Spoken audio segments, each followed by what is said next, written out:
Town Council regular meeting, June 18th, 2026, at the Cape Charles Civic Center. Could I get a roll call, please? Newman present. Holloway present. Buckholz present. Buda present. Grossman present. Ashworth present. Let it be known we've established a quorum. If we could all rise for a moment of silence and pledge of allegiance.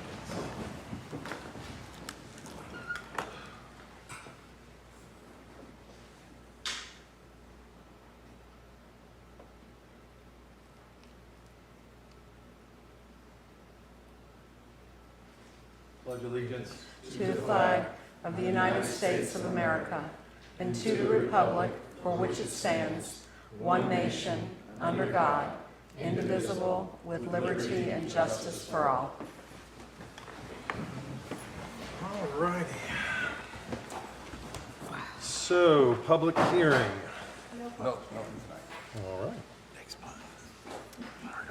Close public hearing. We've got a visitor this evening. Richard, if you'd like to come up and present the library board, please.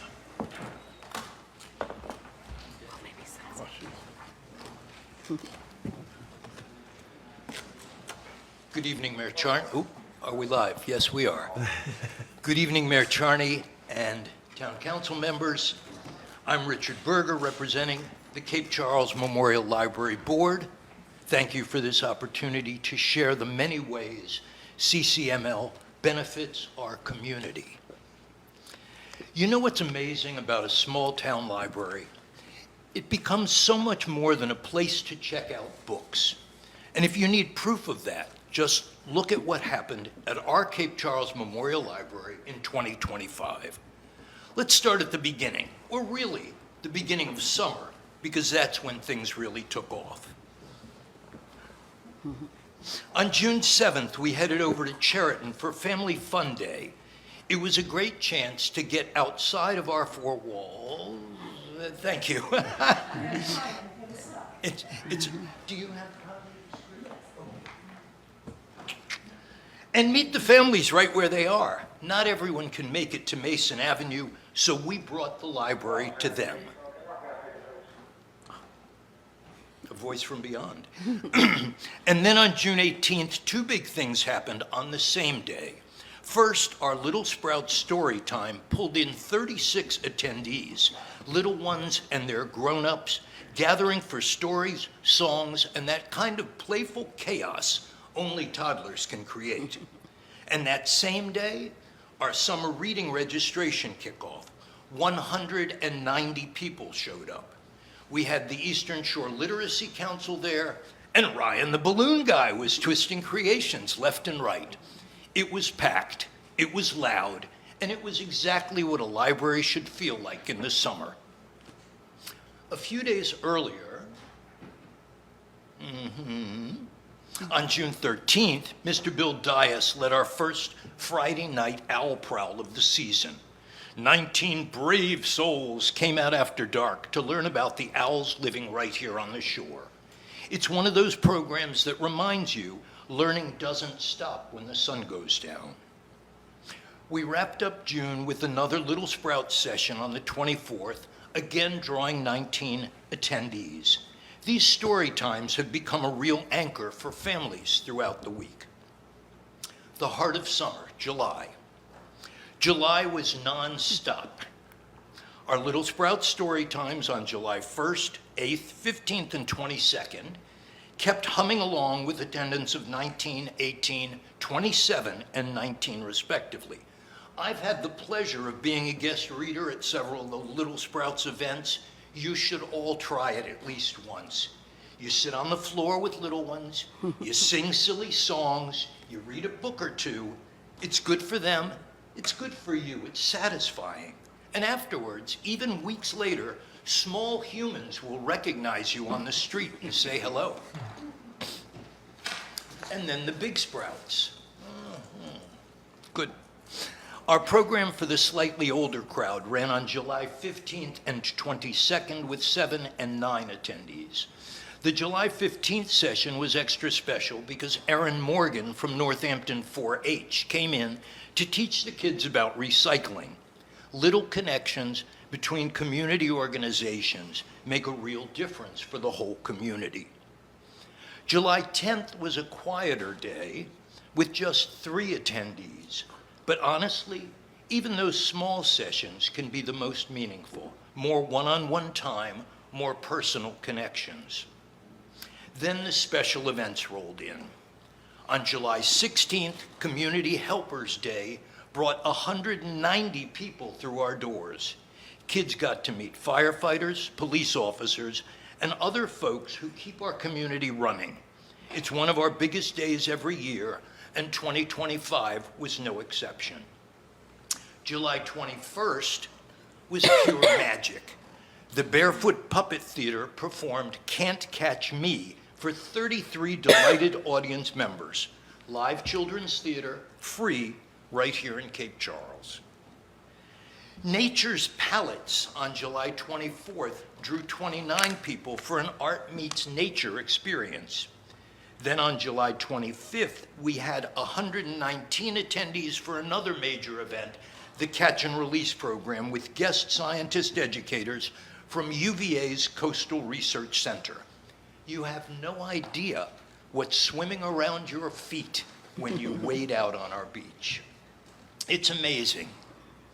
Ballet Basics with Megan Valentine on July 29th introduced 18 people to dance fundamentals. Because why not learn a plie through our library? We closed out July with Family Bingo Night on the 31st. 46 people, friendly competition, and a whole lot of laughing. That's community building at its best. August, going out with a bang.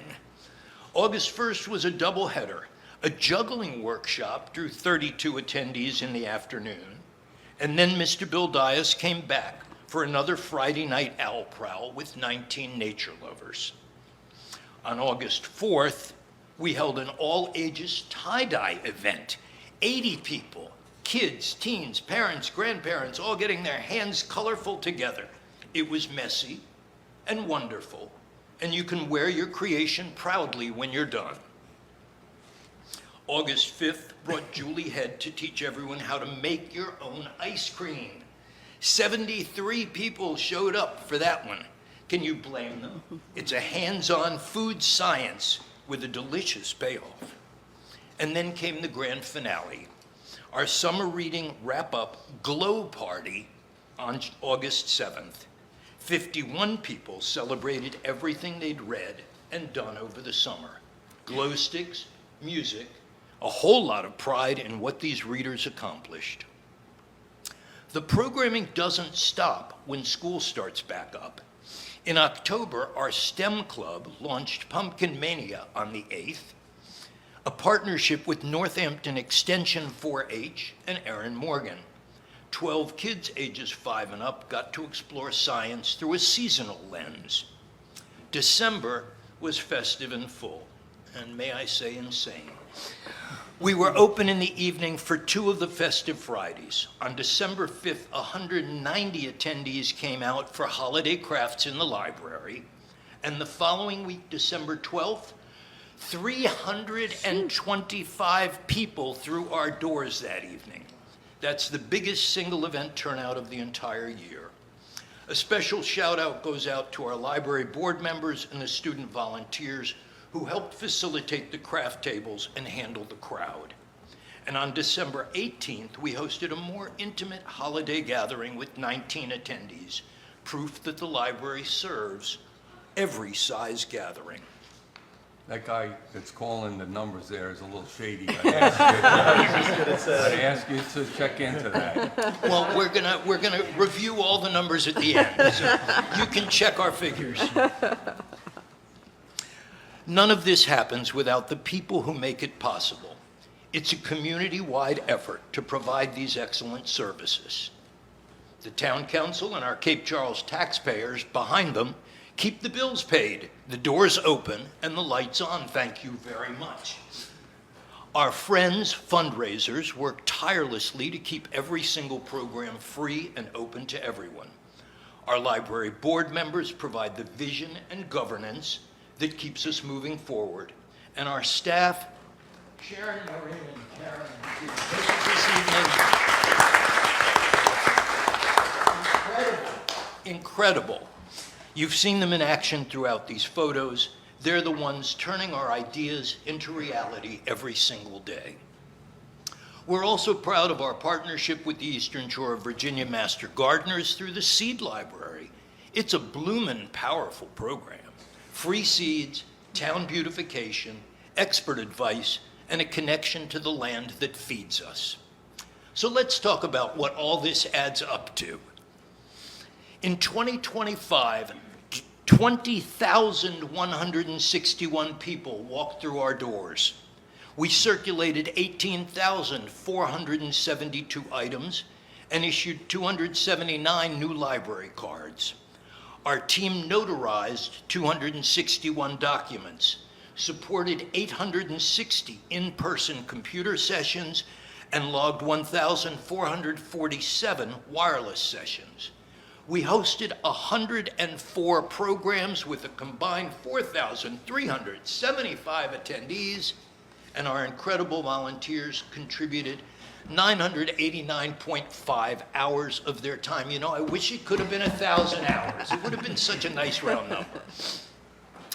744 people used the library for study or meeting space. Zooming in on just the summer months, June, July, and August, 8,626 people visited. We ran 61 programs serving 1,688 attendees. 177 people of all ages registered for the Summer Reading Challenge. 140 prizes were claimed, and we collaborated with 34 community partners to make it all happen. These aren't just numbers on a page. Every one of those 20,161 visits is someone who found something they needed at our Cape Charles Memorial Library, whether it was a book, a notarized document, a Wi-Fi connection, a puppet show for their kids, or simply a place to belong. That's what a library does, and in 2025, our little library on Mason Avenue did it better than ever. Thank you. Thank you.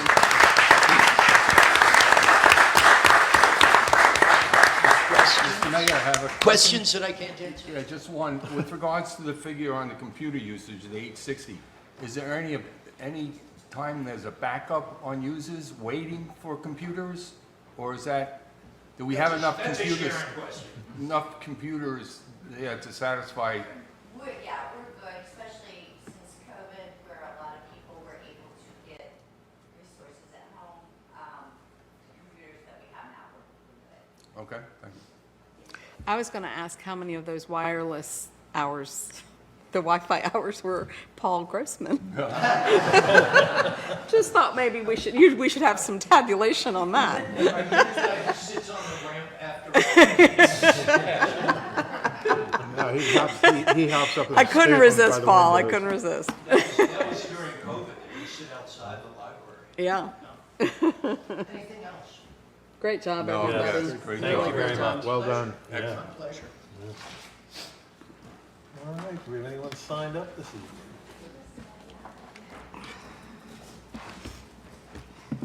This is quick.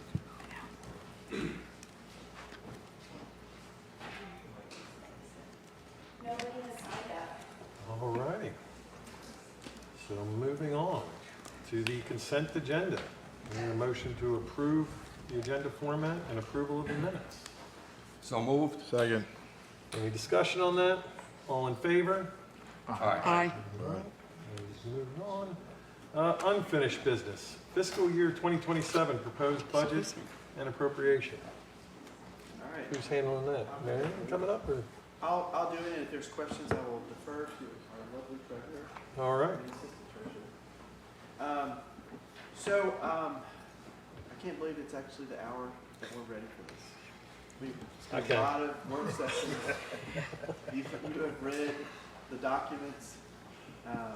We've added a fee schedule and everything, and I know I would like to suggest, before I go into the details, that If there's any changes to the fee schedule that you're thinking, that we would approve it tonight, and then we can have a work session to look at it in more details, and have more of a timely manner to do that, but not let this be hindering our budget cycle, because we're kind of at the end right now. So I just want to preface that. So I'm just going to read this because I think this is important for the public to hear too. Pursuant to section 15.2-2503 of the Virginia Code, I and the staff have held meetings to prepare the budget for this fiscal year 2027.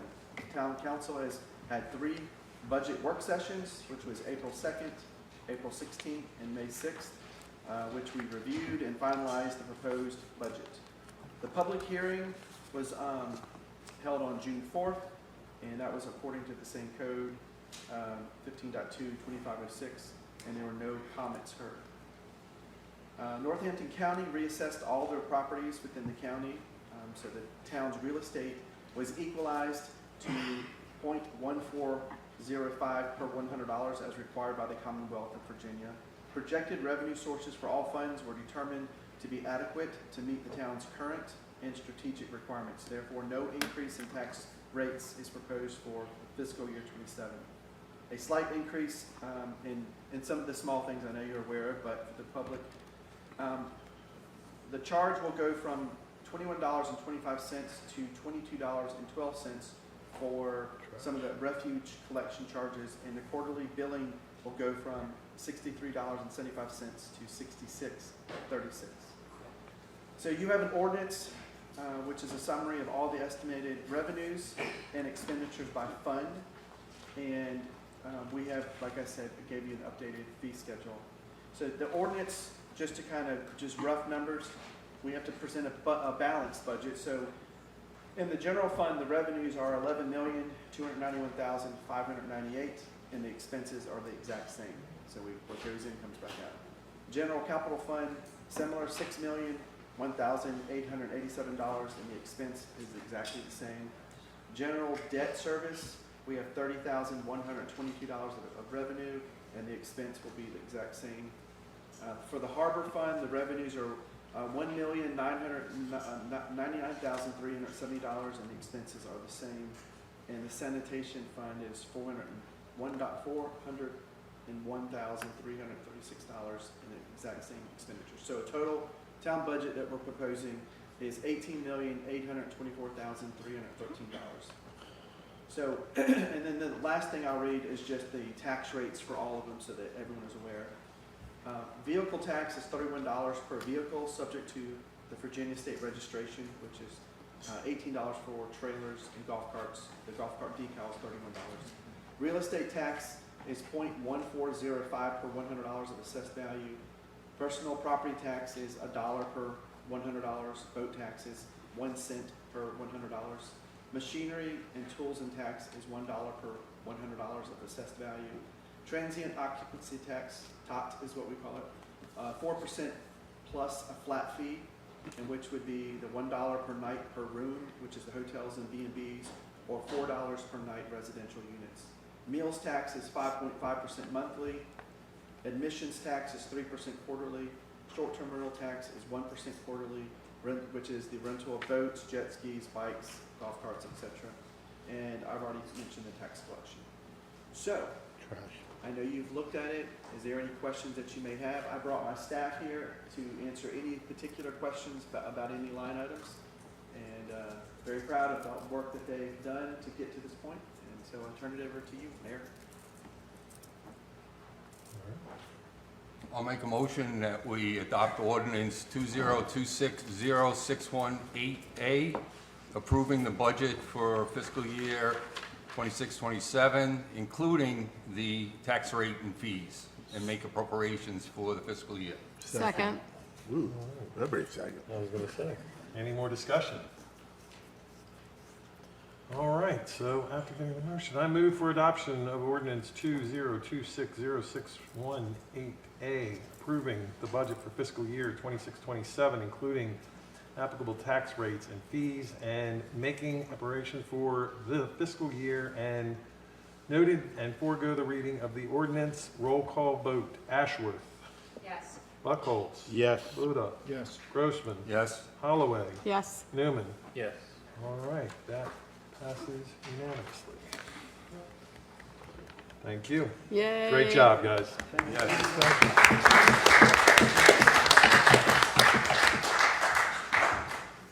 You don't want to stay to watch the rest of the meeting? Come for me tonight. That's right. I'll be here all night next month. Sounds good. Well, thank you again. Enjoy your evening. Yes, Congratulations. indeed. Have an adult beverage. All right, Town Code, Chapter 28, adoption of state law. Who's handling this I'm one? sorry. Okay, no worries. This is the town edge. Yes, I have a comment. No. No, it's the No. one above it. Traffic, Chapter 28. Chapter 28. Adoption of state law. I don't have a comment. Sorry. Jimmy, how many new laws are there? Last year was over 100.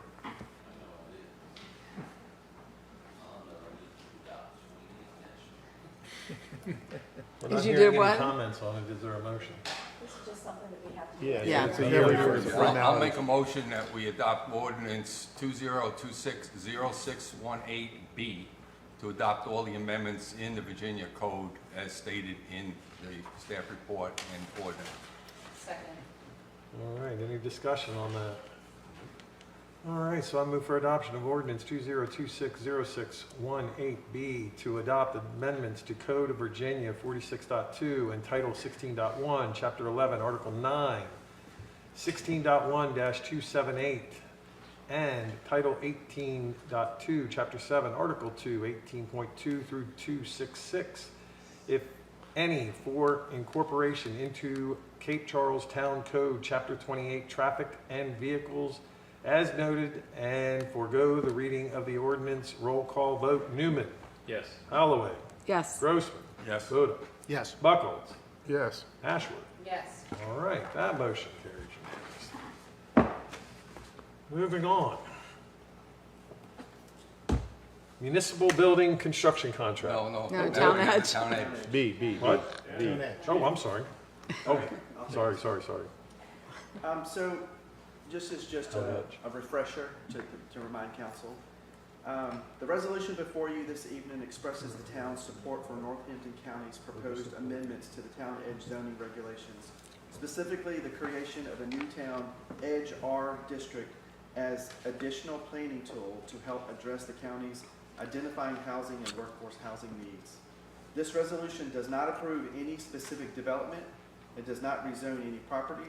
It does not expand the town's boundaries.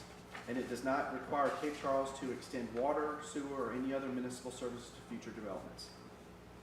Any property owner who wishes to utilize the proposed Town Edge R district would be required to submit a separate rezoning application to Northampton County, which would include review by the county staff, public hearings before the Planning Commission and Board of Supervisors, and compliance with all applicable regulations related to the infrastructure, traffic, environmental impacts, and public services. The purpose for this resolution is to acknowledge that Northampton County, like many communities throughout Virginia, faces a growing need for additional housing options, particularly housing that is attainable for our workforce, including teachers, healthcare workers, first responders, service industry employees, young families, and town managers. The town council recognizes that thoughtful and well-planned growth adjacent to existing towns can provide economic benefits, support local businesses, and promote efficient delivery of services when planned responsibly. At the same time, this resolution clearly states that the support of Town Edge zoning amendments should not be interpreted as support for any future development proposal. Each project must stand on its own merits and continue through the established public review process.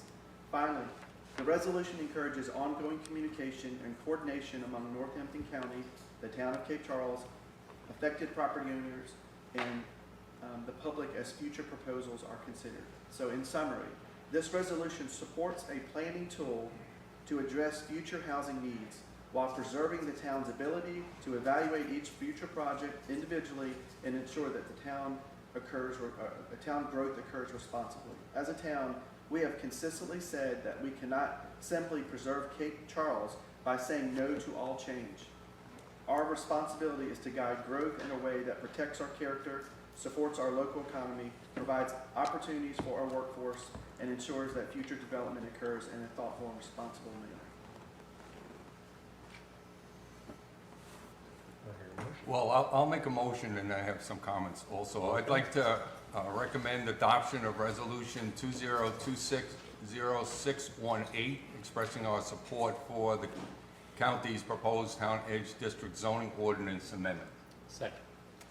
All right. All right, so what I wanted to add is I attended the County Planning Commission public hearing on this Tuesday night. And the room was packed. There were 19 speakers, 18 of them spoke against moving ahead on this effort. And I wanted to talk a little bit. One person talked for it. And I was met by silence once I was finished, which was okay. I made my case. But in any case, I provided my reasoning for why we should proceed with this. But what I found is a lot of people in the room were not there because they needed housing. They were there because they were afraid of what this would do to their particular establishment and town. So what they found is a lot of the towns, not Cape Charles, but the other 4 towns were not made aware of this ordinance. Now, I find that a little bit distressful because I've been to these planning commission meetings. I counted 13 meetings over the last 8 months on this subject. And for anybody to say they were unaware of what was happening, I find sounding. But in any case, that's the way it is. Public sometimes isn't engaged and they aren't aware. So a lot of these people came in and really what they were pushing for is engagement. Yeah. The comp plan, the county comp plan specifically says the towns will be engaged with the county to talk about any changes to Town Edge. Doesn't say they need to concur, but they need to be engaged. So people had gone to each of the other 4 town councils, and the councils just said, I don't know what you're talking about. And this is recent. So therefore, a bunch of people turned out saying, I don't want you to proceed with this until we have further engagement and understanding. So that was really the prime issue. But here's some of the comments that you'd hear. I want to keep a rural character. I don't want to have more. All right. Impact to my house, price, and taxes. We have enough vacant lots. Go build on them. We have buildings vacant on Route 13. Convert them into housing. Now, I'm not going to argue one way or the other as to why I would rebut each one here, but there's reasons why people haven't proceeded in these areas, okay? It's only going to benefit developers. What about the impact to EMS, police, fire departments, environment, sewer? You're gonna force our sewer and water out to these areas? Well, no. The ordinance says if you have it, here's your density. If you don't, here's your density. So it accommodates both, but people were uncertain as to what that all meant. People were coming, there's other ways to address other than density. Okay, I agree with that, okay? The percentage of affordable houses that was quoted in the ordinance, there's requirements to have at least 15%, in one case, and 20% of affordable houses on developments. Okay, that's new. Well, how do you count that? What's affordable? All those have to be worked out, and still there's question marks. And then the apartments, there's a maximum of 20 apartments per acre. It's really assuming that you have water and sewer. But all of a sudden, the attitude was, for hundreds of acres, I can have times 20, I'm gonna have 2,000 apartments sitting on Route 13, interrupting traffic and what have you. All valid without specific understanding of what's in that ordinance. Now, I just ask that we have been talking about it. We had Matt come and present to us at our last meeting. So we have a much better understanding as to why we would go forward with a support of this or not. So I just wanted to relay some of the things that were coming out of that meeting, just for your awareness, and that you can take that into consideration as when you vote. I do think, and I spoke with Matt a little bit, and we're going to meet this week, but I think one of the pieces like we learned from our beachfront master plan, as an example, is we jumped in and tried to move forward before we had that community engagement. And we've learned a lot from that for future things.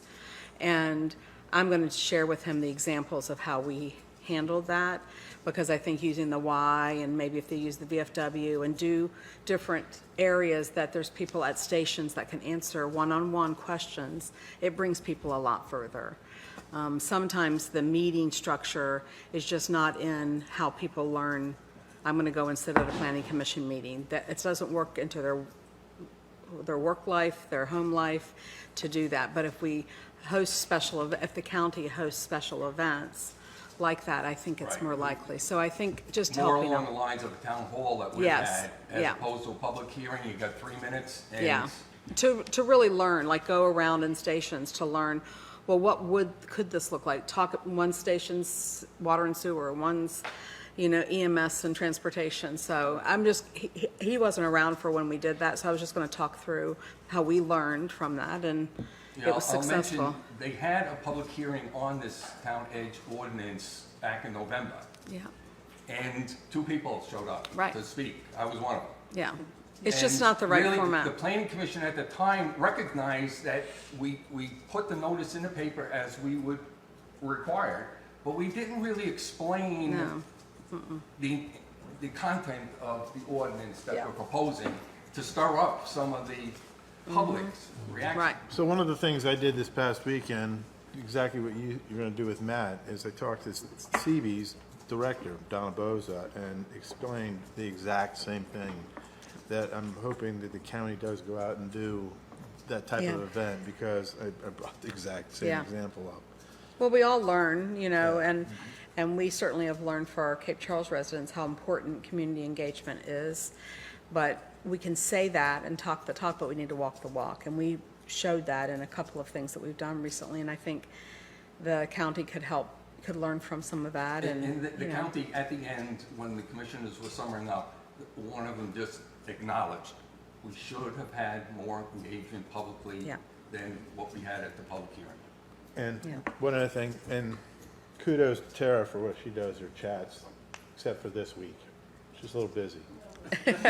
So, not only that it happens in Bay Creek, I'm usually one with her there, and you usually pick someone else when you're doing it at the coffee house.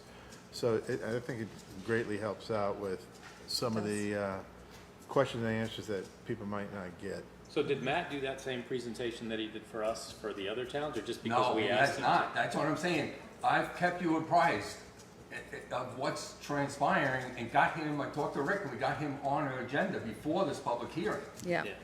The other towns need to do something likewise, but they also have to determine, town hall, how you're going to interact and answer some of the concerns Right. that people raise at that meeting, and not just collect comments. yes. Actually, engagement. There's so much of the opposition right now. I mean, there will be people who are opposed to it forever. Yep. But so much of the opposition right now is because people are misinformed Yes. and they don't understand what's really being proposed. I mean, I think that was very helpful to have Matt come in here and Right. kind of explain the nuances of it, and And he did lead off the planning commission with expanding on those slides, but it was too late. Too late. They've already prepared what they're Read going to the say. slides, and he And, was running through, Yeah. so the information download was not adequate for Right. that meeting. yeah. So I have a question. And I'm not opposed to us passing this resolution, but could the Board of Supervisors, could there be a situation where they pass this but it only is applicable to the townage of Cape Charles? I'm worried that we jump the gun and say, oh, we agree with this, and so the other towns say, all right, let Cape Charles do it, and we won't. No, it'd be a countywide thing. You would have, Sure. you'd have to change the ordinance, the zoning ordinance, and you'd have to change the zoning map Okay. accordingly, and that'd be a big, I mean, because some of the To do. feedback that I heard from this meeting were people saying things like, we don't wanna turn into Cape Charles. I didn't want to say that. Yeah. That was evident through a number of Well, comments. so- And that certainly gets under my skin, and I don't want us to be, or the perception within the county to be, well, Cape Charles can take care of this if they support it, let them, you know, or we'll just apply this zoning just to them, and then everybody gets, the rest of the county gets to sort of feed off of the work and time and energy and our assets and our funding, anything that we're putting into these townage zoning changes. I just don't think that that's very fair. I don't see him doing that because it's gonna be the whole countywide and redoing this whole thing. This has been going on since 2009. There's only, I can look around this room, I see 3 people that were here. Oh, Bob. And it was a huge debacle. And the whole reason nothing's affordable anymore is because they went from this residential 1 house per 5 acres. So do we That think just, they'll, that us, just killed any kind of potential growth here whatsoever. The town districts, ours and Exmoor and Nassau have their own zoning, but for the county, Right. that just caused pure chaos. And if you looked at Matt's slide, right where it went and started going up and the separation started right there, 2009. sure, but does it hurt the cause at the Board of Supervisors level if there is this feeling out there, we don't want to be like Cape Charles, that Cape Charles has already come out in support of this? That's, because ultimately we want this to happen, and I think that the idea behind this is altruistic and in terms of this resolution and us showing our support, but do we hinder their cause if they're saying, see, we don't want to be like Cape Charles, and Cape Charles has already come out and said they support this? I mean, I see that. Yeah, I hear what you're I saying. really do. But I also think the flip side of it is that we are positive leaders in things, and we can set our foot forward and say, we have done research on this, that's why we're looking at doing the workforce housing kind of project, and that we want to be leaders to kind of step in first so that we bring others along. And I say that in that way because I think we've got to be involved in that in community engagement as well. Like, that doesn't mean just in Cape Charles, that means that we need to attend, like Paul does, some of these sessions and help people come along. So I guess I do see it, but I think it would be bad to just stand back to just see who else is gonna do it, because then nobody does it. Yeah, what I would say if this passed is that people, the other town managers would be contacting Rick to get down on, because we had town managers stand up against the proposal that was at the town. So because they were unaware. And it's like, really? Yeah, and also the fact that we're doing what we're doing over on the Keckwell property area. You know, they're waiting to see how this experiment's gonna go, and that's what they say, so. And quite honestly, it's gonna take care of over half of the problem, if not more. Yeah, Right, right. so this could be So- almost a little irrelevant. And I don't think that there's gonna be a huge cry Right. for, all this development all over. Come the running country. in. No. We just don't, we don't have the jobs, we don't have the people, I mean. A lot of this So- land is already farmed and has been farmed forever, and it's, yeah, converted over. Can it be converted over? Sure. But whoever has been farming for decades now would have to decide, I'm gonna turn it into residential. And one of your comments about, there's plenty of lots out there, there's plenty of hamlets and locations and neighborhoods that have been subdivided, they're just sitting there. So there are property, they are right about that, but part of the problem is, it's been sitting dormant for 20 years. Tower Hill's a perfect example. They stopped building in there, I don't even, back when Mariah's was open, there was only a handful of houses ever built. And now look, they built 90 or 100 homes in 2 years, if not more. The county has over 50 or more subdivisions. Yeah. And some of them are just all over the place. Some are located close to Sheridan. Okay, so it would be more advisable, but again, they're half acre kind of lots. And it's like, no, we need smaller Yeah, lots. it's Which big. is really what this is Correct. pushing. And the problem with a lot of those subdivisions is that property was developed and subdivided at a time that makes the basis of those lots unaffordable. Yep. And the owners of them can't let them go for 10 cents on the dollar, whereas right now, if you were able to buy a 10-acre plot and build on much smaller pieces, you approach a level where it makes economic sense. Yeah, they would almost have to re-subdivide it. Right. Anything else? Call the vote. All right, not hearing any more comments. I move for adoption of Resolution 20260618, expressing support for Northampton County's proposed Town Edge zoning ordinance amendments as noticed, and forego the reading of the resolution. Roll call vote, Buda. Yes. Grossman. Yes. Buckles. Yes. Ashworth. Yes. Holloway. Yes. Newman. Yes. All right. Before you move on to the next subject, I'd just like to acknowledge Tom Weaver sits on the planning commission. He is from our district. And Thank you, Tom. Yes, Yes. thank you, Tom. This All right. meeting's gonna be a little bit shorter. Now going on to C's.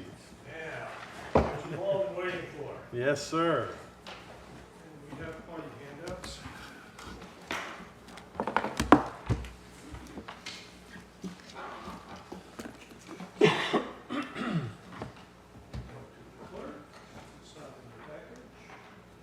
This is just a reminder of what this thing looks like. You know, we have some, the artist renderings of the elevations. Oh, I don't agree with this. Who came up with this idea? Thank you. The site plan, as well as floor plans for the first and second floor, with notional layout of furniture. Don't get hung up on that because that's just notional. That's not in the contract. We're gonna move the batch of furniture. Town manager already has. That's going to go out to bid separately, yes? Well, most of the furniture we have from the move to the interim town hall. So if we need a few odds and ends, yeah, we will buy that separately. This is, and while we're on that topic, you'll see numbers in there, of course, of the bids and the low bid of just over $6.2 million. That is not the total value of the project. Just as we provide the furniture, we broke out a couple of items that we're going to procure ourselves. The emergency generator is one of the larger items. That will be procured by us off of a cooperative procurement contract and provided to the GC for installation. We save a significant amount of money for the electric subcontractors' profit, overhead and profit, as well as the GC's overhead and profit. It's a very common way to do it. We also, if you examine the site plan in great detail, you'll find 15 street lights in the parking lot. It's a pretty big parking lot. And we will buy those separately from our sole source vendor. We can get them for $3,400 each instead of paying double that through a GC, and we will have a local electrician install them. And then there'll be some IT outfitting, running the cabling. We will have our IT vendor do that and doing the terminations, just as they did at the interim town hall. And of course, there will be contract administration and inspection. If you add all that up, without the contingency, we're recommending contingency reserve will be right about 6.5, 6.6 million. And then hopefully we won't need that 300,000 contingency reserve, but if we do, we'll still be right around 7 million, which is the number that we've been hoping for. You'll recall that in the discussion of how we might finance this thing. So, you've got the staff report before you. We got 7 bids. The low bid was Hoy Construction, and they're a very, very good builder. They've built very large projects, 30,000, 150,000 square feet. They've been in business since the 1930s, and they're here building in Bay Creek right now. So I think that's one of the reasons we got a low bid, and or a good bid. Wouldn't necessarily call it low, but it's low. We are recommending authorization. The town manager, of course, only has authorization to award contracts up to $50,000. This is a little bit more. This exceeds this a little bit. So we are here requesting authorization for the town manager to award the contract. Questions?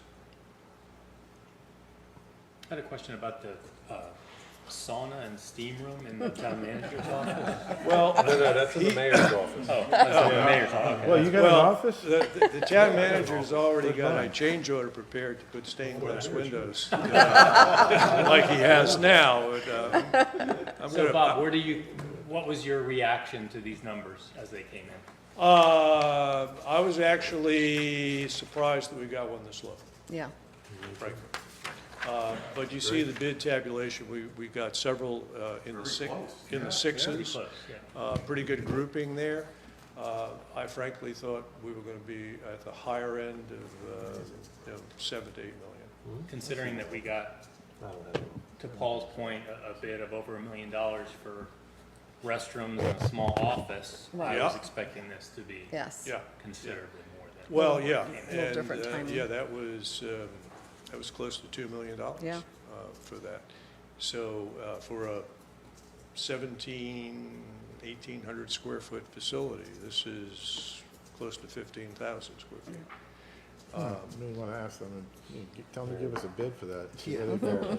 Yeah. Well, I mean, I think, well, I don't, Yeah. we're gonna get off topic here. I don't Yes. wanna- And it wasn't me that got us that direction. I don't want to go there. Anyway, that is our recommendation, and also to approve a 5% contingency reserve to take care of any necessary change orders. Other questions? I do think it's germane. How is the bathroom coming along? We're gonna talk about that, aren't we? I'm sorry, I love this, I want it. I think it's a tough pill to swallow to the community that we're moving full steam ahead on this beautiful brand spanking new town building when we still don't have a bathroom. So I'm curious about the one on Strawberry Street in particular for right now. I mean, I was prepared to give an update at the end. I'd like to hear it. Well, the contractor the landlord, as you know, that's a lease. That's not a contract that we have for construction, it's a lease. And he had some setbacks getting, the primary setback was getting a neighbor to grant an easement for electric service. Our town code requires all new electric service to be underground. And so the electric service to the building, to our portion of the building, had to be run from an existing drop in somebody's yard that, we did this stuff, not we, the town did this weird stuff years ago. And the neighbor was uncooperative, and ANIC could not force them. Unfortunately, this drama went on for about 3 months, not to our knowledge that drama was going on. And finally, the landlord came to us, and Jeb worked with ANIC on a solution to upgrade the service to the existing panel and then run service to a new panel in the front. So unfortunately, that held up the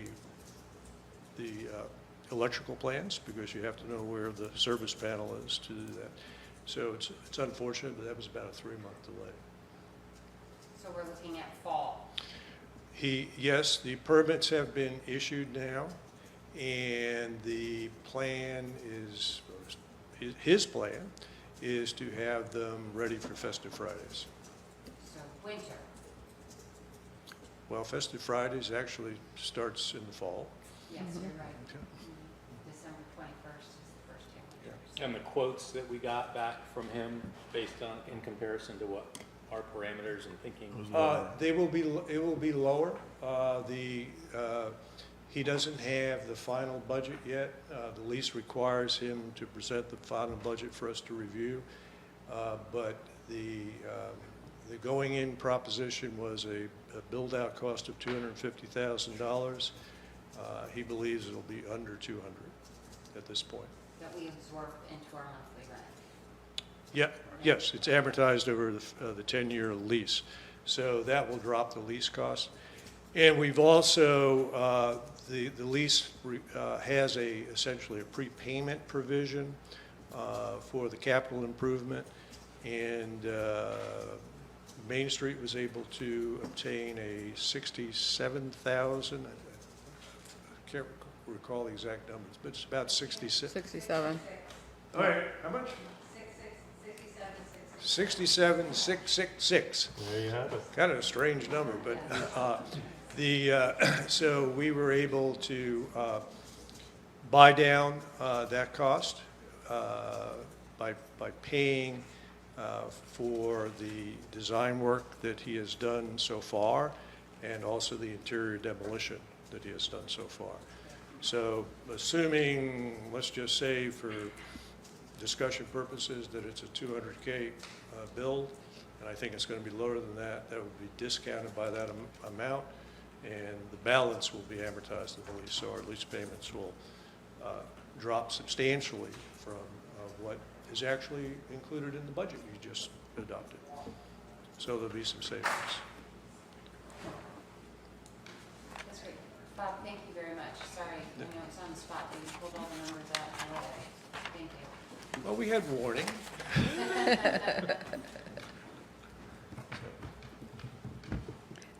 During their part, I'd like to talk a little bit about the bathroom, but not now. We can wait. I'd like to make a motion that we authorize town manager to award the construction contract to Hoyt Construction in the amount of $6,220,779 and approve the 5% contingency reserve of $3,011,039. 300,000. $311,039. There you go. Is there a second? Second.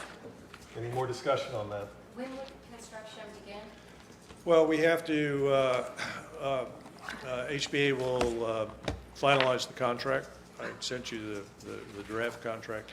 That'll be finalized next week. We're waiting on them also to provide us a proposed change order to their contract for contract administration. Hopefully, all that'll be executed in a week or so, and then we'll give the contractor notice to proceed. He's got to do a lot of ordering of materials and everything. So I would imagine actual construction, turning of ground will start, early fall, late summer, early fall. Do we think it's going to be pretty disruptive to travel into and out of town? No, it can't be. VDOT won't allow that. Okay, there's in this marvelous plan set, there are like 5 pages of VDOT traffic control measures. So With all the other construction they do have going on in Bay Creek, they'll put this as a priority as far as taking on more the projects? contract contains a build provision of 420 days. So if they don't make it, there's liquidated damages. Okay. Anybody else? Not Big hearing number. any? Big number. Less than what we thought, though. Less than, but it's still a Yep. pretty big number. So all in favor? Aye. Aye. Any opposed? Great, Bill to win. off we go. Think about it. All right, Rick, you have the floor. All right, First, I just, want to thank my staff for coming. And you did so well preparing for all the questions, all the hard work to get here, and thank you for not asking any of those. For once. So I just got a few things just to keep you updated. Just our normal personnel report from HR. Personnel, our beach attendant program kicked off on Friday, June 12th. We currently have 4 beach attendants, and 2 are returning and 2 are new hires. Jack Steinmeier, our planning and zoning technician, has resigned, and he is going to work for the county in Northern Virginia, and his last day is the 26th. Ooh, I mean, So we are looking to start interviewing as early as next week. So we have some challenges, but we're good. Training wise, this is Paul's favorite. Thank you, Paul. He already rhymed. I have to say that, Paul. I'm taking notes, keep going, keep going. Tracy Outland passed her Virginia Association of Zoning Officials exam and has earned the certificate of zoning administrator. So That's we're awesome. very proud, and I'm sad that she left. No. She has worked really hard for that, and that is a great opportunity for her, and she is ready to be developed into that role. But she is, we promoted her, and she is our zoning and planning deputy at this point. So she's a lead. She's not a department head, but she's a lead for our department. Casey Quilter has passed his property maintenance and housing inspector exam and is now certified in his field. That's So great. that was a requirement, and he did it, and he is doing fantastic, as you all know already. And he would like to come and share an update about the short-term rental program and everything, That would be great. so expect that soon. Considering June 30th is coming pretty Yeah. quick. Yes. I attended the Virginia Local Government Managers Association in Virginia Beach last week, and I'll give you some updates of just things that I took away from that, and I'm very grateful that I went. While not mandatory, there were a good number of staff who attended the EEOC training on harassment this week, and Jody has taken a webinar through the VRSA in workers' compensation. So that is our review on training and things like that. Can I interrupt for a moment? Absolutely. This gentleman sitting beside me And that gentleman over there. and that gentleman over there have just gotten their certified planning commissioner certificates because they went to the thing. Congratulations. I didn't want you to be felt slighted. I can start to put you into that monthly. It's for Paul. It's for Paul. We're building his data. We just want to make sure. I want to see the test result. Yeah, that's right. He passed. Got him. If it passes, they don't show you. you're still a rookie. I got a call from Ron Wolf today, and just so that we know that the VDOT ribbon cutting for the trail will be August 20th. Oh, my Lord have mercy. So They're taking the silt fence down. that is the official date that they're proposing for that, for the ribbon Well, you cutting. get to do I that, don't I have won't a be time here. yet. No, Will it be open before then, but that's just the ceremonial? That's all I've been given. they're taking the silt fence down. Yeah, the silk fence. And they put more lines on and everything. Yeah. Looks like I'll be doing it. I know some of you probably are aware that there's a house that's on the backside of Bay Creek where, not backside, but where, what do you call that area? The Fujifilm, there's they call it Miss Kitty, the house. Yeah. So, I know many of you know who owns Oh, that. oh, yeah, Yeah. yeah. It will be moved by the end of the weekend. Good. And so, the owner does own that golf cart path. And so it is his property. Oh. But he is gonna have it moved so that it doesn't cause any blockage at the intersection right there, which I've been getting calls. Where is it? Fuji Technology. Go right. Stip Park. You go I know where straight down. that is. Go Yeah. straight. It's right Yes. there. It's And it parked takes on you the right to road. the pool, the community pool. It's not even on his, Bay Creek. it's not even on his property. It's sitting on the road. But it's a much better cart path than the other one where you Right, like you take Basically your knock life in 3 your own, feet out of you. yes. That's the one, that's the path I was thinking about. oh, Okay. yeah, no, that No, path no, is no. terrible. Yeah, I don't know where Alright, this so, is. I don't live in Bay Creek. People No, it's don't not get in Bay- snappy at me. it's not in Bay I Creek. don't know where, It's not in Bay don't Creek. know where, please. All right, moving All right, on, yeah, thank you. please. You're a Fuji So, user. Tammy, you said you had a question about the restaurant? Oh, yes. because we're not going to have that ready for the summer, I just want to ensure that the library is going to be open as restrooms. Like we've made just all days, no limit, just to check on hours, because in the past, Main Street's put out a list of bathroom locations that stores have, and I'd like to make sure that's updated so that we get them that information of what restroom options there are, since we're not going to have it. Are you doing porta potties down at the waterfront again? I think Down they're at already the there. beach you're talking Yeah, about? that's what I meant. I mean, we've done it in the past, right? I think they're there, aren't I they? think they're already Are there. they still there from? There's a couple, not as There's a many. few there. There's a few, but Just not a as few. many as I normal. know. Yeah. Well, we had a great idea to put the Silver Bullet there, but that kind of got shut down. That was in the north end of the I beach. thought that was the north end. North end. What, where is it gonna, where is the So Silver Bullet? the Silver gonna Bullet be? is gonna be set up at Central Park All summer? all summer, yep, for the concerts. Where in Central Park? I'm just curious. Near You know the that Since it's my backyard, I'm just curious. Everybody Everybody else seems to have an opinion about where that thing goes. I'd like to know where it's Put it going. by the, It's closest to your house. Right in the garden. Right? I can look out on my deck and I get to see the Silver Bullet. Yeah. I did get the Silver Bullet here, so that's only fitting. It'll Yeah, be in the same porta potty locations lady. Where the permanent restrooms are. Okay, yeah, sorry. everybody wants a bath, but How hard is considering it? everybody wants a bathroom, not in their Well, it- backyard. That's right, not in my back, NIMBY.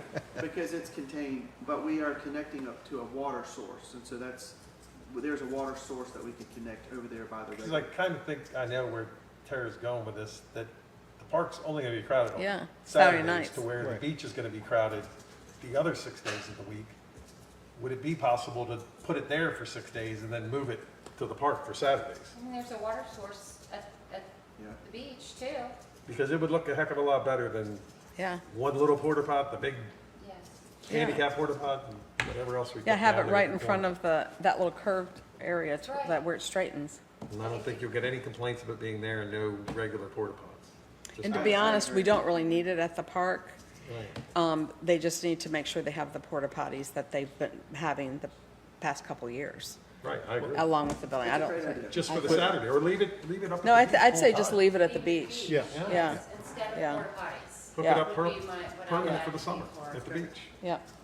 As far as the park restrooms are concerned, they seem to be getting locked up somewhere in the 8 o'clock range or earlier. Right. If we could keep those open till sundown. Sunset, yeah. Because Yeah. there's still a lot of people There out in is. the park. There is. Um, I asked so- that last year. I didn't know they had somehow changed it back. Yep. Yeah. And it means that we need to extend our public works hours because they're getting, they work, I think, until 8 or something like that. So I think someone's still running around at like 9, 10 o'clock. Oh, there are with the they? Trash, they can just take the key Okay. and lock it up. Yeah. They're extending their hours on concert nights until 9. That was an agreement we made. Yes, in yes. Central Park, 60 Central Park. And they're very helpful there because they help with the gate and handicap access and Yeah, things. they can stay there, lock the bathroom after the Right. concert's over. Right. But I will even say. Didn't you guys, hey, Chief, didn't you guys used to lock the bathrooms? Years ago. Wasn't even years ago. Yeah, it was about 5 years ago. Well, if we're So gonna if leave it we in the just make past. sure that they're Yeah. open I will- longer I will put a hours. work order It's for just that. a little click and push. Oh, my gosh. Shut the door. Same thing with the beach. I hope they don't close. The beach too, just, Yeah. make sure. I Same with the they beach. shouldn't be Yeah, I closed. just put all of them. Yeah, I agree. Sorry to get us off on potty talk, but, Hey, it's my thing. Put the porta potties in your Tara is backyard. taking over, which I like. I'm passing the torch to Tara on potties. Just a quick update on the short-term rentals, so that you're aware. Short. As of the 18th today, or no, today's the, It is the 18th. we have 313 applications submitted. 7 of those applications were submitted in June. 293 currently have been certified. So that's a lot of work we've been doing. Yeah. 20 of them are on deck. They're hold because of failed inspections, or they haven't been submitted, or the paperwork is not submitted yet for finance and things like that. So 44 short-term rental rebates of $225 have been mailed out. 44 of the 46 is what she has here. 2 short-term rental rebates have been denied because one, it's not a 2026 application, or 2, the other did not apply until May 15th, 2026. So trash cans, 36 trash can accounts are in question due to the short-term rental owner-manager reports of incorrect or actual trash can on-site numbers. So that's from finance of short-term rentals. Just to keep you updated, I have getting the Canoni property appraisal amended so that it's current. So that's just for your knowledge, since discussions over the past few months. Jody and I have met with a recruiter for Berkeley Group for the planning and zoning administrator position. And so we met with them today to determine, we're trying to get that launched by the end of this month so that it would go out to all the professional sites that need to be. And we have put it out on some of the sites by the town, and then we're going to refer it to Berkeley from there. But we received 3 candidates, and I think two of the 3 we were really excited about. And so we told Berkeley, move quick because we don't want to lose those candidates, because if they sent us, they may be sending it to other places too. Sure. And just as you interviewed me that time, I was being interviewed by other places. Yeah. And so when you made an offer, that means I had to withdraw from the others. And so that's the goal, is we want to try to snatch somebody who's qualified as fast as possible. So that's that. I have gotten in touch with Chris McNamara through the Virginia Housing. And so some of the due diligence that you've tasked for us is to, make sure that when we do our development agreement that we have templates that we can work on, and they have sent us at least 5 to 8 templates. So Bob and I are going to be going through that. Of actually, templates of development agreements for workforce housing. Right. So that was from the whole state. So He's a great we have resource. really good stuff that we're going to be going over, and Chris has been just a joy to work with. He's really Yeah, a he's good guy. great. I've spoke to the county administrator about the county's community revitalization program. So he is on cue, expecting. Yeah, we had, during our meeting, and we'll talk about the sewer line, but we met with Chris and Matt during that meeting, and I presented the information to Chris again. He had already said he's ready, because it was in our proposal, RFP. Did you talk to the county? And he had responded yes, but apparently he forgot. So that connection is now made this morning after our meeting. So that's a good one. And then going back to Virginia Housing, they also have a grant that this project would be eligible for. And they said that they really want us to pursue this because it's a big one. It's like $50,000 per unit that would be eligible for. Wow. Significant money, funding. But to be used toward what? Workforce housing. Not toward construction costs. Yes. Yeah, Why would we be helping a It would- developer with construction costs? because we have to facilitate giving the Right, money it's to a the pass-through. developers, a pass-through. Because the product cost goes down and the sales price. Sales price goes down. Sales price goes down. And, Okay, thank you. and it might only be eligible for the affordable housing portion of it, Yeah. not the resale part of it. Right. Got it. Thank you. And so, I know many of you have asked me about any updates from the investigation. And, it is still moving. I finally got a call today from the special agent, and that investigation is at the end. And so things should be moving quickly. So just letting you know that. And there's been more confirmed than what we had submitted. And then I just thought it would be neat to kind of read a couple things from the conference. So one of the things I would say the highlight of the conference at the BLGMA is one of my favorite authors was a speaker. And his name is Peter Kageyama, and he's written many books, but some of the books that I've had over the years, and I've loved them so much, I've had other people read them, and I've never got them back, so I got them, and he actually signed them, so I actually have signed copies of my favorite author. You kind of borrow it? Well, it's got my name in it, so it'll come back. So yes, I'll let you do it. But the one book's called For the Love of Cities. I mean, the name alone, For the Love of Cities, and it's great ideas for administrators, council, people in the community to do great things for your city. And the other one's called Love Where You Live. And it's just practical ideas to, plant love everywhere. So anyways, some of the things that he talked about was, when we do our priorities and things like that, to really focus on adding fun elements and not just serious things all the time, like arts. Art is a big deal, but it's functional, safe, it's comfortable, it is, it needs to be fun as well because it's attractive and people are drawn to things like that. Quirky.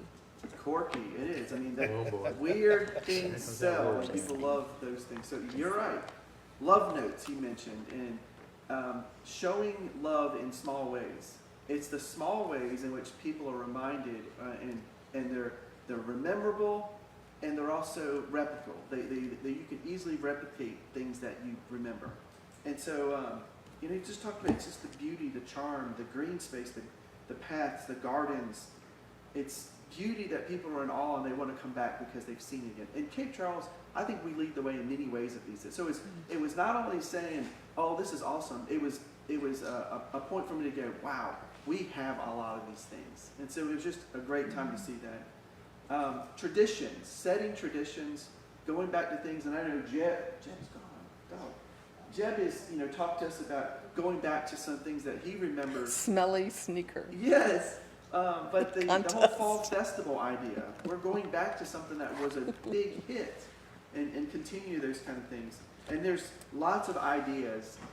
One thing that drew my mind I thought was neat, they have this thing that they do dinner on a bridge. And the whole community comes out and they do like a big time where the table's set. And I kept thinking, where could we do that? The Hump. Absolutely. Wouldn't that be fun? That to would dinner be. on the Hump. And, Yeah. and maybe we get Main Street to sponsor it. That's right. So it was Right just at sunset, fun being things like that where overlooking. you can see the water, but it's a community gathering time of focus, and it would be a great draw. Yeah, it's a great idea. The public art, and it was like how, and I was reminded of our love sign and how already it's one of the most iconic symbols in Virginia, but it is a draw. I see tons of people every time taking pictures by Very it. nice. Whether Thank we you, have the Al. L there or not, they still are taking pictures. Thanks, Miriam. Yeah. Brown Dog. Started it. There are things like dog parks. It was highlighted how important those things are, because the thing that I thought was interesting is it's canine infrastructure, and canine infrastructure is human infrastructure. It's where people go and they socialize and they continue this. And I know we don't really have a dog park. So we've talked about it in our priorities and things like that, but it may be something that I work on to be able to move these kind of initiatives forward. We do it. We have a splash pad, and that's another big win. We're gonna have a human park? Human. Get some human shock splash. collars for some of them. I'm just looking on here to see those. Oh, another thing that was so big things that they talked about. So again, this is a conference of town and city managers across the whole state, and we talked about hot topics. What are things that that are coming, or things that we need to be aware of? And one is collective bargaining. That it was on the legislature and it was vetoed. And it was vetoed because they were trying to see what the holes were in this, and it's coming back. And it's coming back with vengeance that we better get ahead of this. And so those are some things I'd like to talk to you offline, because I think we can get ahead of it where we may not need to do that, or we're going to be forced to do it. And I would rather not be forced to do it, because every one of the towns or big cities who have already embraced this are not happy because of how much it's costing them. And they could have done little things. Because I asked a lot of questions. There was some little things they could have done to stop that. And they failed to do it. And now they're like, hey, we're going to tell you where we failed so that you can get ahead of this. So I'd like to get ahead of it. And another one was just the reinforcement of how important it is to do training with council, especially in this day. That was a really hot topic of seeing senior level town managers, city managers talk about just the trends even for the last few years of how hard it has been to work with council across the state. of the need for training, to understand what our roles are, the need to work together so that we're one team as opposed to agenda items or federal issues coming in that's just not appropriate for a town municipality. So anyways, I thought that was good. Libby and I have been talking about, getting ahead of trying to put more emphasis on our types of trainings that we can be doing so that you're empowered and that we're working together.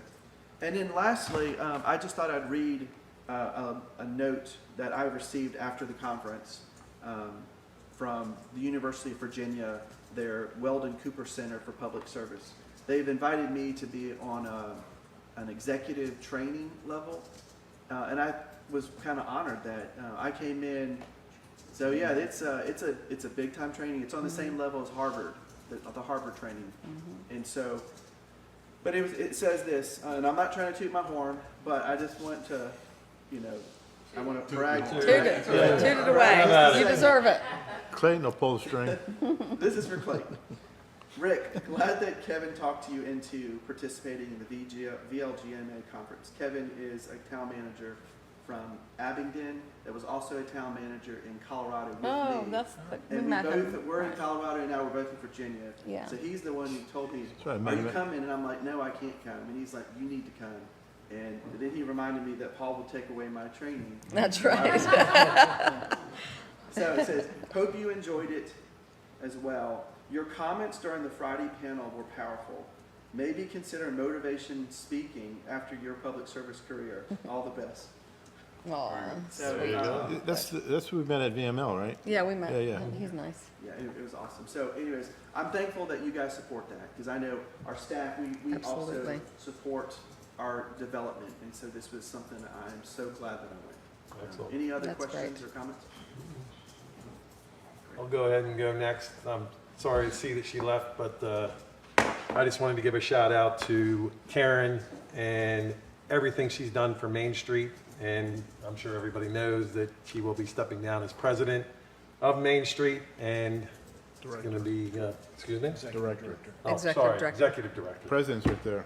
Okay. My apologies. All the labels. Yeah. But anyway, I did want to thank her while she was still here, but if you do see her around or see her out, just please, from the council, Town of Cape Charles, huge thank you to her.